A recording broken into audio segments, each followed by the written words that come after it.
کشانەوەی هەریەکە لە کۆمەڵی ئیسلامی و بزوتنەوەی گۆڕان سەرەتای گۆڕانکاریەکی نوێ لە ماوەی 4 ساڵی پڕکێشە و قەیران و ناکۆکی نێوان هەرێم و بەغداد. ئەوەی لەم دوو هێزە چاوەڕوان دەکرێت دروستکردنی بەرەیەکی بەهێزە بە فراوانکردنی و دەستکردن بە دانوسان لەگەڵ بەغداد و هەڵوەشاندنەوەی حکوومەتی هەرێم کە لە ئێستادا ناڕەزایەتیەکی زۆر دژی ئەم حکوومەتە دروست بووە و بە کۆمەڵێک کێشە و قەیران وابەستە بووە. ئەندامێکی سەرکردایەتی کۆمەڵی ئیسلامی دەڵێت لە کاتێکی گونجاودا بڕیاری کشانەوەیان داوە و ئێستاش کار بۆ بەدیهێنانی ئامانجی هاوڵاتیان دەکەن.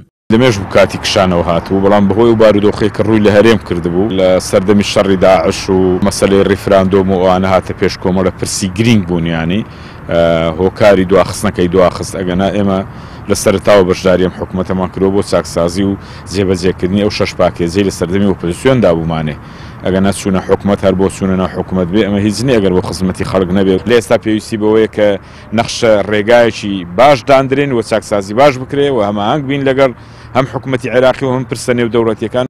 بزوتنەوەی گۆڕانیش کە سەرجەم وەزیر و سەرۆکی پەرلەمانیشی بە فەرمانی حیزبی لە ماوەی ڕابردوودا دەرکرابوون بڕیاری کشانەوە لە حکوومەت بە دروست دەزانن. هاوکات ئەندامێکی جڤاتی نیشتیمانیش دەڵێت حکوومەت لە هەموو لایەک شکستی مسۆگەر کردووە و دەشڵێت یەکێتی و پارتی لە پێناومانەوەی خۆیان دژی کشانەوەی هەر لایەنێکن لە حکوومەتدا. ئەو حکوومەتە ناتوانێت کاروباری هاوڵاتیان ڕایب بکە، ناتوانێت پەیوەندیەکان بە گوێرەی پێویست ئیدارە بدا لەبەر ئەوە لە هەموو بوارەکانی سەربازیە ئابووریە دیبلۆماسیە شکستی هێناوە خۆیان لە ئەسڵەوە بە شکستی هێناویانە ئەوە دوا قۆناغیان بوو کە پاش 16 ئۆکتۆبەر گەورەترین شکستیان بەسەر ئەو میلەتەدا هێنا.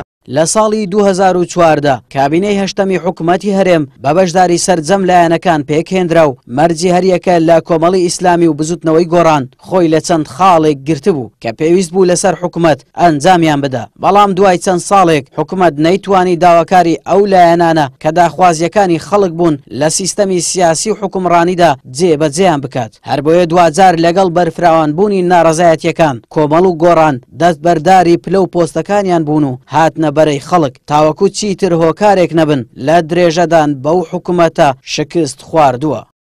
دوایەوەی هەریەکە لە کۆمەڵی ئیسلامی و بزوتنەوەی گۆڕان بڕیاری کشانەوەیان لە حکوومەتدا چاوەڕوان دەکرێت بەرەیەکی بەهێز دروست ببێت تاوەکو گفتوگۆ و دانوسان لەگەڵ بەغداد دەست پێ بکەن و ئەو کێشە و ئاڵۆزیانەش کە چەند ساڵێکە لەگەڵ بەغداد هەیە چارەسەریان بکەن. ئاراس عەزیز کەناڵی پێیام هەولێر.